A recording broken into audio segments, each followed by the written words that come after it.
श्रीगणेशाय नमः। श्रीसरस्वत्यै नमः।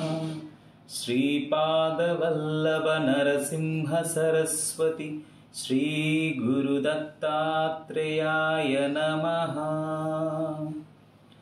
दत्तात्रेयं महात्मानं वरदं भक्तवत्सलं प्रपन्नार्तिहरं वन्दे स्मर्तृगामी सनोवतु। दीनबन्धुं कृपासिन्धुं सर्वकारणकारणं सर्वरक्षाकरं वन्दे स्मर्तृगामी सनोवतु। शरणागतदीनार्त परित्राणपरायणं नारायणं विभुं वन्दे स्मर्तृगामी सनोवतु। सर्वानर्धहरं देवं सर्वमङ्गलमङ्गलं सर्वक्लेशहरं वन्दे स्मर्तृगामी सनोवतु।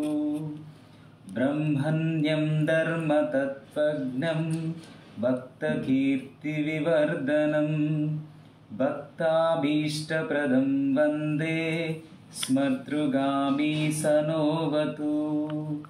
शोषणं पापपङ्कस्य दीपनं ज्ञानतेजसः तापप्रशमनं वन्दे स्मर्तृगामी सनोवतु। सर्वरोगप्रशमनं सर्वपीडानिवारणं विपदुद्धरणं वन्दे स्मर्तृगामी सनोवतु। जन्मसंसारबन्धघ्नं स्वरूपानन्ददायकं निःश्रेयसपदं वन्दे स्मर्तृगामी सनोवतु।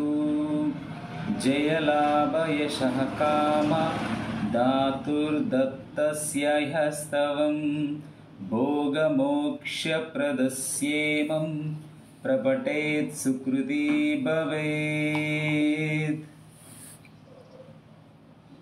ॐ द्रां दत्ताय नमः।